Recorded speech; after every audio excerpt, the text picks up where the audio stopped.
Buen día, hoy trataremos el segundo tema de nuestra unidad 1, el método científico del psicoanálisis. Algunas preguntas para analizar el día de hoy es, ¿será que el psicoanálisis es una ciencia? Vamos a clarificar estas ideas mediante las lecturas y los videos que realizarán. Para empezar, definamos ciencia. La ciencia es la rama del saber humano constituida por el conjunto de conocimientos objetivos y verificables sobre una materia determinada que son obtenidos mediante la observación y la experimentación, la explicación de sus principios y causas y la formulación y verificación de hipótesis, y se caracteriza además por la utilización de una metodología adecuada para el objeto de estudio y la sistematización de estos conocimientos. ¿Qué es un método científico? Teniendo en cuenta que el método científico es aquello que es utilizado principalmente en la producción de conocimientos de la ciencia. El método científico consiste en la observación sistemática, medición, experimentación, la formulación, análisis y modificación de hipótesis, y tiene dos características principales. Número 1, la reproducibilidad. Esto quiere decir que todo conocimiento se puede repetir en un determinado momento. Todo experimento es posible de ser repetido.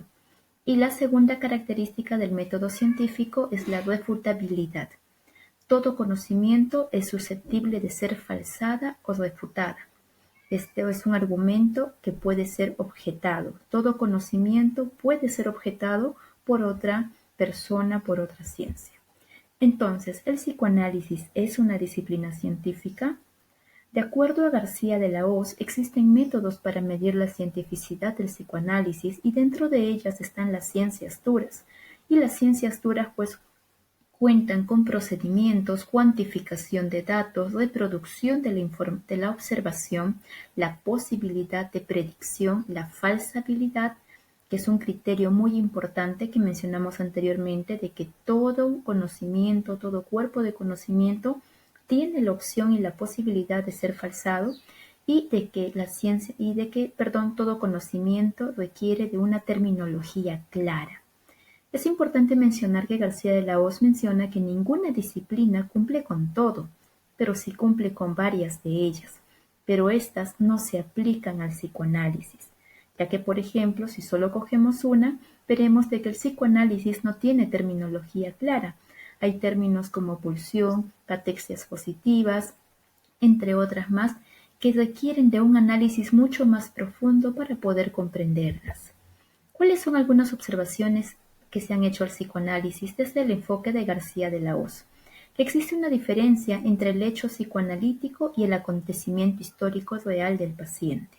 ¿Qué quiere decir esto? En primer lugar, la hipótesis de trauma infantil, que es la hipótesis que el terapeuta o el psicoanalista va a elaborar, es diferente del reporte que va a realizar el paciente, de aquello que el paciente menciona. Por otro lado, la historia psicoanalítica que va a elaborar el terapeuta es diferente del acontecimiento real que va a explicar el paciente. Dicho de otro modo, el psicoanálisis remodela la historia en el transcurso del proceso psicoanalítico.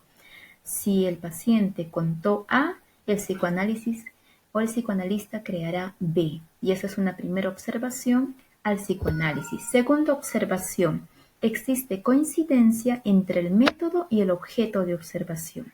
El objeto y método de estudio son idénticos, coinciden. ¿Cuál es el objeto de estudio del psicoanálisis? Es el aparato psíquico. Sí, lo tenemos aquí, el aparato psíquico. ¿Y mediante qué evalúa o analiza el aparato psíquico? Mediante el aparato psíquico, porque está el aparato psíquico del paciente, que es evaluado mediante el aparato psíquico del terapeuta. No hay distinción entre estos. Y a su vez se indica de que en este proceso de evaluación y de análisis hay una interacción donde hay transferencia y contratransferencia de forma constante. Transferencia cuando el paciente transfiere al terapeuta emociones o sentimientos que no le corresponden a él, sino a alguien de su pasado, y la contratransferencia cuando el terapeuta transfiere al paciente emociones, sentimientos que no le corresponden al paciente, sino a alguien del pasado del terapeuta. Esta sería una observación más al psicoanálisis. Siguiente observación. La prueba versus la utilidad. ¿Qué tan útil en realidad es esta teoría? ¿Se puede probar? ¿Puede ser sometida a prueba? Pues no. La metapsicología, que es la teoría del psicoanálisis, no es posible de ser sometida a prueba. Y por otro lado, Coder menciona que esta teoría tiene un escaso tiempo de evolución. Hay insuficientes conocimientos sobre el psicoanálisis y los conocimientos que existen son bastante dispersos y entre los mismos psicoanalistas no se ponen de acuerdo muchas veces en algunos aspectos teóricos. Varias teorías psicoanalíticas sí han ido cambiando y modificándose a través del tiempo. Y en el psicoanálisis se pasa por alto la peculiaridad del objeto de estudio, que básicamente, como mencionábamos hace un momento, es el aparato psíquico. ¿Cómo investigar? ¿Cómo poner a prueba el aparato psíquico? Entonces, un asunto más que menciona García de la Hoz es la referencia, el marco de referencia dual del psicoanálisis. Este es un dilema. ¿De qué trata? El psicoanálisis trata de ajustarse a dos aspectos. Trata de ajustarse a los cánones de las ciencias duras, ¿sí? Es decir, quiere entrar dentro de todas las ciencias duras y cree que cumple con muchas de estas características, pero al mismo tiempo quiere incluirse en los senderos de la referencia clínica, que es la hermenéutica. Es decir, la hermenéutica es el arte de la palabra. Quiere ser parte de las ciencias duras y al mismo tiempo quiere ser parte de aquellas disciplinas que se dejan guiar o que se basan en el uso de la palabra. Y básicamente el psicoanálisis está en un término medio, en una posición intermedia y no va ni para un lado completamente ni para el otro.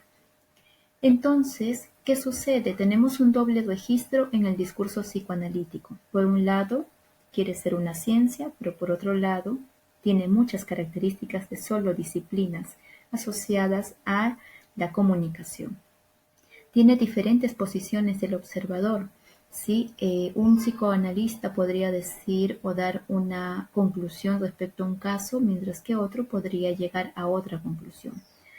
El psicoanálisis no es experimental ni de observación. No es posible observar el aparato psíquico, el ello, el superyo, ¿sí? No es posible. Finalmente, es de alternancia constante entre la experiencia empática y la observación objetivante y ordenadora del proceso. ¿Qué quiere decir esto? En el psicoanálisis entra mucho a tallar la experiencia del terapeuta, la observación de éste de acuerdo a sus experiencias. Y esto, pues, es una observación muy importante respecto a si el psicoanálisis es una ciencia o no. Entonces, la pregunta para ti el día de hoy es, ¿a qué conclusión llegas? ¿Es el psicoanálisis una ciencia? ¿Es una disciplina? ¿Es una teoría? ¿Qué es el psicoanálisis? Medítalo y responde en el foro que se ha dejado en el aula virtual. Nos vemos en la siguiente videoconferencia.